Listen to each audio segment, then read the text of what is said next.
Oh man, it's the grab bag. I love watching cooking shows. It is one of my favorite things to do. And Netflix just released this new show called Culinary Class Wars, and I wanted to check it out.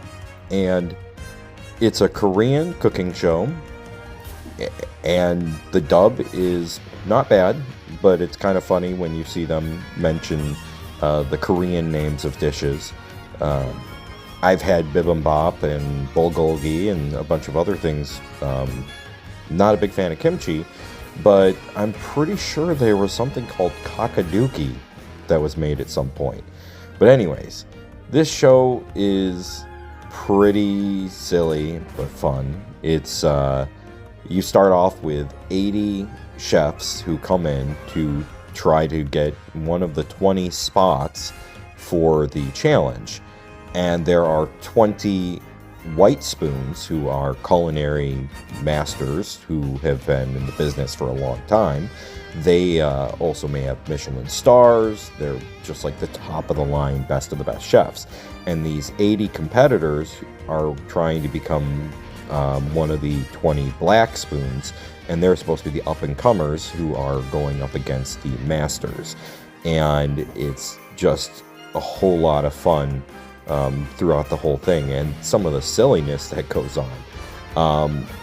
So everybody in the first round has to cook a dish to make it to one of these 20 spots. And the two judges, they come around.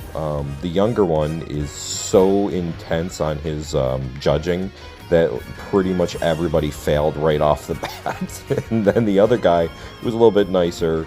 He really wasn't as hard of a judge, but he, also had some pretty good critiques. So after the first round, you get to the second one where they all have to go on and cook against these 20 white chefs and or white spoon chefs, and it goes head to head, and the judges are sitting in a room blindfolded, so they can't see what they're eating.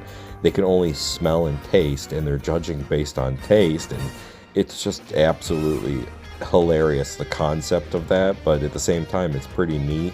But it's also really funny to see people help them. They get their mouths, like they're leaving their mouths open, like and then they the aides are putting the food in their mouths like babies. It's a wild show, and if you want to check it out, it's 12 episodes, but every episode is like an hour and a half long. But it's so much fun, and the guy who I wanted to win, Cooking Maniac, I guess spoilers, he didn't make it, but he almost did, and he was basically like the Kuwabara of the show. That's how I felt, and I wanted him to win, but he didn't.